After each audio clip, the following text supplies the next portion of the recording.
আরে বাদরের সাথে ভিডিও করব দেখো না। কেন এতদিন ধরে তো একটা বাদরের সঙ্গে ভিডিও করছই, তাতেও কি শান্তি হয়নি? আবে সালে বাদরের সাথে ভিডিও করব দেখো না। দেখো বাদরের সাথে ভিডিও করবে এখন। আরে না না, ও তুমি ভয় পাচ্ছ কেন? বাদরটাকে একবার ও তোমাদের ভিডিও দেখিয়ে দাও, বাদরটা নিজেই ভয় পেয়ে যাবে। গাইস তোমাদের আমি সাজেস্ট করব তোমরা বর নিয়ে কখনো এখানে ঘুরতে এসো না, মানে থাইল্যান্ডে অন্তত এসো। কেন থাইল্যান্ডে যাবো না কেন? থাইল্যান্ডে কি মারা কাশ্মীরের মতো বরফ পড়ে নাকি? গাইস কি সুন্দর, ও ভাই জায়গাটা দারুণ জায়গা, একদম পুরো। ঠিক আছে, আমরা এয়ারপোর্টে এখান থেকে আমরা সোজা চলে যাব ফুকেতে, মানে থাইল্যান্ড। আচ্ছা থাইল্যান্ডে যাচ্ছ ওরা, সেটা বড় কথা নয়, কিন্তু থাইল্যান্ডে কি করতে যাচ্ছ? আর হানিমুন করতে এসে দেখো বিছানার অবস্থা দেখো, যাইস কাপড়টা ছিঁড়ে ফেলেছি বিছানা, কাপড়টা ছিঁড়ে ফেলেছি বিছানা। বলছিলাম কি থাইল্যান্ডে কি আদৌ হানিমুন করতে গিয়েছে তো, নাকি পুরো ফ্যামিলির প্ল্যানিং করে বাড়ি ফিরছো? পুজো পুজো পুজো প্রায় চলে এসলো, আর মাত্র কিছুদিনের অপেক্ষা। তো সবাইকে জানাই আমার তরফ থেকে অ্যাডভান্স শুভ শারদীয়ার দুর্গা পূজা আন্তরিক শুভেচ্ছা ও অভিনন্দন। তো কয়েকটা দিন তোমরা সকলেই ভালো কাটাও, সুস্থ কাটাও, আর হ্যাঁ গার্লফ্রেন্ড নিয়ে একটু কম ঘোরাঘুরি করো, কারণ যে দিনকাল পড়েছে বলা যায় না তো কি হতে পারে। বলেন কি? তো চলো বড় বেশি লেকচার না মারে আজকে ভিডিওটা শুরু করা যাক। So hey guys, it's me Sandeep and welcome to my channel Boudibaj. তো আগে তো ভিডিও টাইটেল আর থাম্বনেল থেকে ধরে ফেলেছো যে আজকে ভিডিওটা কাকে নিয়ে কি হতে চলেছে। তো গুরুজনরা আর বাচ্চারা কি ভিডিওটা স্কিপ করে দাও আর পড়ে নিয়েছো, তো চলো শুরু করি। ঠিক আছে চিকেন খাচ্ছি, अमेजिंग फैमिली देखती है वरना मैं ऐसे ऐसे गाली अमेजिंग। আরে বাড়া বুঝতে পারছি যে তোরা দুজন থাইল্যান্ডে গিয়েছিস, তা বলে এমন ছোট লোকের মতো আচার আচরণ করার কি দরকার? अमेजिंग আমরা যাচ্ছি গাইস বিদেশে, বুঝতেই পারছো প্রচন্ড এক্সাইটেড। ও তোমরা বিদেশে যাচ্ছ, আমি ভাবলাম আরো কোথায় যাবে।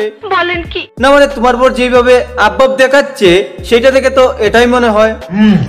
अमेजिंग। আমার কি মনে হয় বলো তো, যে এই সুধীর ভাইয়ের জন্মটা রাক্ষস কুলে হওয়া দরকার ছিল, ভুল করে স্বর্গের সার্ভার ডাউন হয়ে নরকে চলে এসেছে।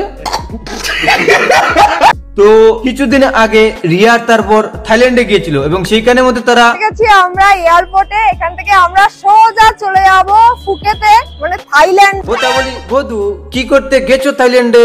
আমি বলুম না, আমার শরম করে। আরে বলে ফেলো, কিচ্ছু হবে না।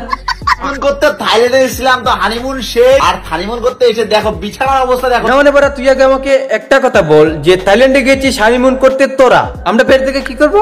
আর হানিমুন করতে এসে দেখো বিছানার অবস্থা দেখো। আরে বলছিলাম কি মানুষের জীবনে লজ্জা জ্ঞান না বলো একটা জিনিস হয়, কিন্তু তোর তো দেখছি জামা ফ্যানের মতো সেটাও খুলে ফেলে দিয়েছিস। আমরা যাচ্ছি গাইস বিদেশে, বুঝতেই পারছো প্রচন্ড এক্সাইটেড। তো যাই হোক ফাইনালি যতক্ষণ না পর্যন্ত পৌঁছাচ্ছি টেনশন কমবে না। না টেনশন তোমাদের কেন হবে? টেনশন তো হওয়া দরকার ছিল থাইল্যান্ডের মানুষদের। বলেন কি? না মানে ওরা এতদিন ভারতের মানুষদেরকে জ্বালিয়ে হয়নি, এখন আবার যাচ্ছে থাইল্যান্ডের মানুষদেরকে জ্বালাতে। বলেন কামু বাড়া কথা কি ক্লিয়ার না ভেজাল আছে? আর বলছিলাম কি আগের বার হানিমুনে তো ও তোমার ছাপড়ি বান্ধবীকে সঙ্গে করে নিয়ে গেছিলে, এবার নিয়ে যাওনি? আমার মনে হয় কি ও তোমার সেই বান্ধবী মনে হয় এবার নিজের হানিমুন নিয়ে ব্যস্ত আছে নাকি?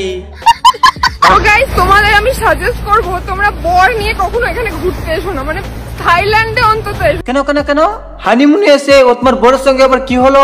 তো মহা মুশকিল ভাই।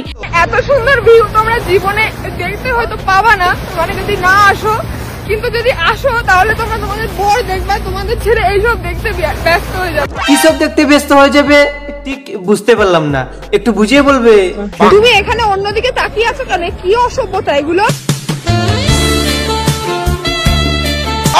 দেখ ভাই তুই যে হারামি এইটা আমি আগে থেকে জানতাম, কিন্তু এতটা হারামি যে সেটা আজকে জানতে পারলাম।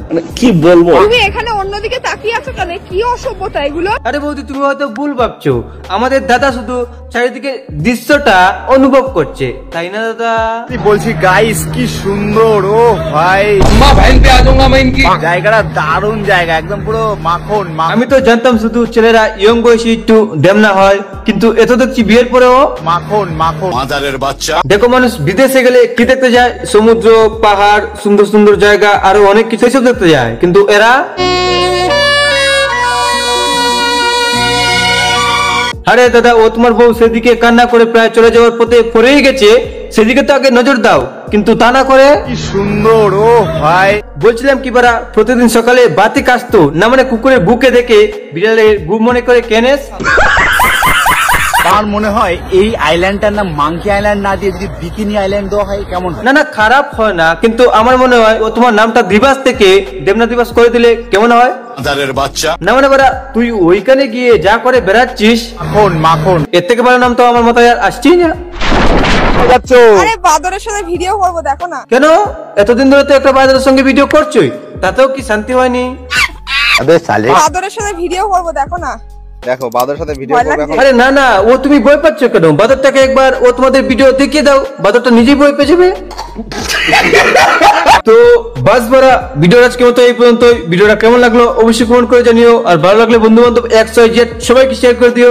আর হ্যাঁ, পুজোতে সবাই মস্তি করো ভাই, এনজয় করো, নো চিন্তা ভাই। তো দেখা হচ্ছে নেক্সট ভিডিওতে। Love guys, tata.